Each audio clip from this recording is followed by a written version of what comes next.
We have Malachi Moore, and he's ready for questions. We'll start here on the left side, third row.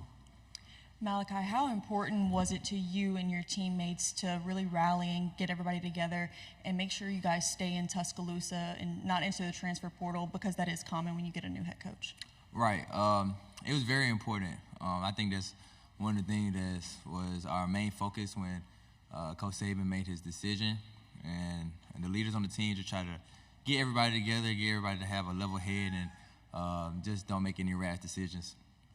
Right side, third row.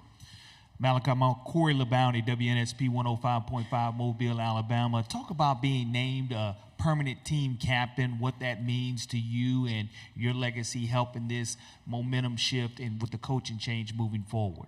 Right. It definitely meant a lot. My teammates picked me to be a permanent captain at the end of the year, and it's something that I definitely have a high regard to. It's definitely a great honor to be appointed by your teammates, your brothers, somebody that you go to work with each and every day, and for just being yourself and them recognizing you and your leadership, it was a special moment.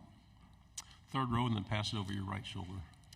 Micah, Tyler Shaw with KBTX and College Station. What's been the biggest difference, in philosophies between Nick Saban and now Kalen DeBoer? And then who's got the better fit here at Media Days, you or Jalen?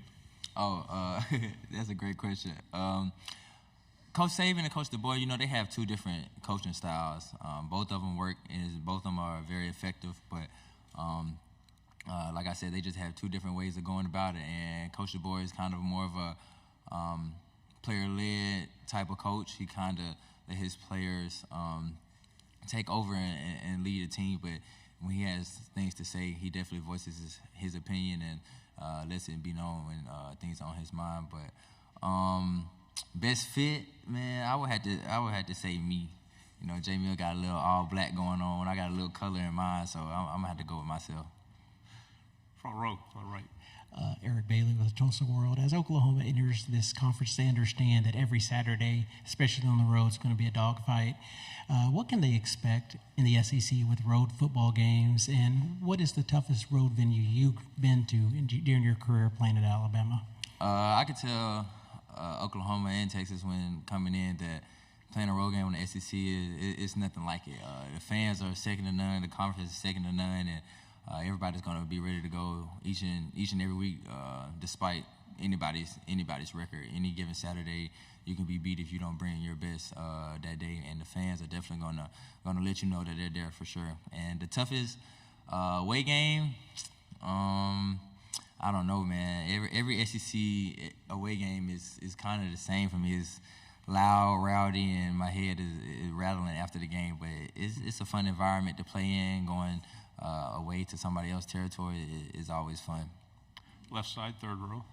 Hey, man, Ben Bobick, Local 3 News in Chattanooga. Amari Jefferson's a freshman from our area that came in this summer. From your point of view, how has he adjusted to college ball, and do you foresee him, being a contributor down the line for this team? Right. Amari, he's been doing a great job of coming in and coming to work each and every day.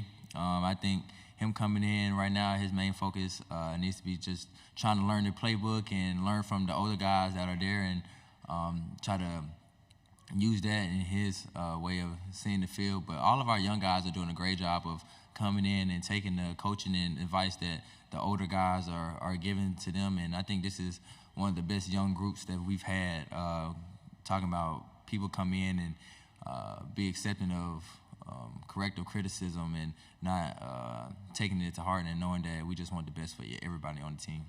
On the right in the back, on the aisle. Yeah, Malachi, kind of keeping up with that, Ryan Williams is someone your teammates really praised this week. Just what have you seen from him since he's got on campus this summer?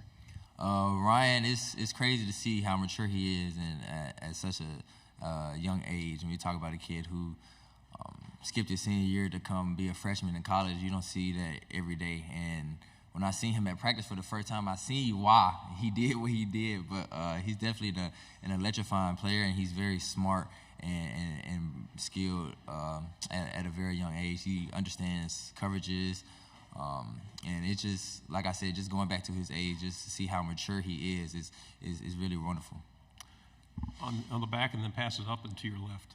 Dan Peck, ESPN 106.7 in Auburn. Tyler said he never doubted the 2023 Iron Bowl for a second. I'd love to know your thoughts. They're from the sideline watching that final drive as Alabama came back and won the game. There's never any doubts. The last play of the game, when it was 4th and 31, we was kind of all in the huddle. Like, I just told everybody in the offense, like, anybody who had a chance to catch the ball, I was going to tell them that, like, bro, like, I believe in you. You can do it. Like, so if the ball get thrown your way, like, you can do it. But after I did that, went over to the sideline, and I turned around. I put my head down, put a towel over my head. I didn't want to see. And then all of a sudden, I hear cheering, and I'm like, it's not that loud, though. And I look up, and it's our fans cheering. I'm like, what happened? What happened? Like, J. Mill just threw a touchdown. I just started going crazy. But, yeah, that was a crazy time. Right side, second row. You've had a chance to play Texas 2 years in a row. I'm just curious, how do you think, just playing them 2 seasons in a row, how do you think their talent compares to the upper level of the teams in the SEC? Texas, they're a very talented team. I think Coach Sark has done a great job coming in and kind of bringing in a winning culture that wasn't there before, and the way he just took them in the first 2 years of being there. And see, last year they made it to the college football playoffs, and they're always a very talented team on defense, special teams, and offense, and it's great to have them in the SEC. 5 rows back on the aisle. Hey, Malachi, Olivia Whitmire with Channel 19 up in Huntsville. We talked with Tyler and Jalen as well about the end of the season and how you guys are using the Rose Bowl as motivation going into this year. As one of the leaders on this team, just kind of how are you reflecting on the way last season ended and using that going forward? Yeah, I think about the Michigan game almost every day, so to say. Even like fresh off a wake up, 6:30 lifts, it's the first thing on my mind coming to work every day. I think that's one of our main driving factors. Everybody that was here has that bad taste in our mouth that we didn't finish, and we were right there. And so that's definitely a determining factor of whenever we get tired or think about not doing a rep or something like that, we always remind everybody on the team, like, don't forget how that felt. Like, let's not lose sight of what happened last year and how we felt after that game. Left side, second row. Hey, Malachi, WFF 48 Cam here. Kind of a fun question for you. The Olympics are at the end of this month. I'm curious, if you weren't playing football and you were going to the Olympics in Paris, which sport do you think that you would be playing? I got this question earlier. It's crazy, but I'm gonna say basketball, just because I feel like that's the closest thing I can be an Olympian to, if that makes sense. Final question here on the end. Ryan Hennessy, MEC 13 in Birmingham. We all hear stories about Coach Saban on the practice field. You guys have told it the past few years. You got any good ones at Kalen DeBoer so far in the short time here to tell the fans? Okay, it's not really like a story. It's more like me observing. But, Coach Saban, he always had his straw hat at practice. He always wear the same thing. So if it was hot, he always wear like his little khaki shorts, his little vest, and a little shirt.